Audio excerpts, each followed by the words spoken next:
Unajua kuna wakati nilikuwa nimeambia Senator Cherargei na pia Charles Buna nitakwambia hivyo. Usiwe tu kama kitanda legevu ambayo kinasifu mwanaume ana nguvu za kiume. wakati natirikwa na za kiume zinafikaje katika studio? Ndio anafafanua. Okay. Amevalisha nguo. Wakati natiririkwa na busara, unajua Cherargei, afadhali usikize. Hata kama ikunyeshe mvua ya busara, wewe unajua utachukua mwavuli.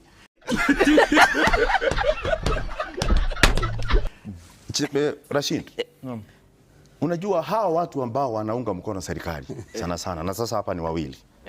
Unajua wako na tambia kama ya kenge. Cherargei anaita mburukenge. Ni hiyo kwamba wakati kunanyesha mburukenge, unajua anatorokea mvua kwa kuingia kwa ziwa ili asinyeshewe. Sasa hiyo ndo natambia naona hapa. Kwa sababu sasa wameanza lawama za kusema ya kwamba huu kiti ya Olkalao ilikuwa na Jubilee. Lakini kama ulifuatilia naibu wa rais akiongea, alisema kwamba heshima itapatikana kule Kalau. Na nishukuru watu wa Olkalao kwa sababu walisikia. Mimi ndo nilikuja na falsafa ya kwamba kuku tetea anaweza kula mahali popote katika kijiji, lakini kutaka yai ni nyumbani. Na watu wa Olkalao walikula kila mahali kwa serikali, lakini mayai walitagia nyumbani. Huyu binamu yangu hapa amenokoneza, akaniambia ni vizuri kwa leo aweze kumshikilia kidogo Senator Cherargei, asiwe peke yake kama panga. Lakini sasa ndio maana unasikia pia ulimuuliza Senator Cherargei maswala ambayo alikuwa anafaa kujibu. Lakini sidhani kama nimesikia kijibu maswala ambayo alikuwa anafaa kujibu.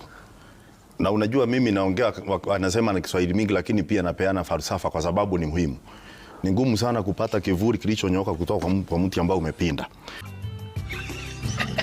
Kitu cha kwanza, Rashid, unasikia Senator Cherargei akisema ya kwamba sisi tunachukia William Samoei Ruto kwa sababu ya maendeleo ambayo amepeleka kila mahali. Lakini pia takwimu ambazo nimeona, maendeleo ya kwanza ni kuwa watoto wetu wa Gen Z. Kwa hivyo tunafaa kumpenda sana kwa kutuletea maendeleo ya kutuulia watoto wetu. Maendeleo ya pili ni wizi ambao umeendelea katika SHA. Tunafaa tumpende sana kwa sababu kitu ambacho kwa umoja mazito kabisa. Tulia, mambo mazito utayambemba.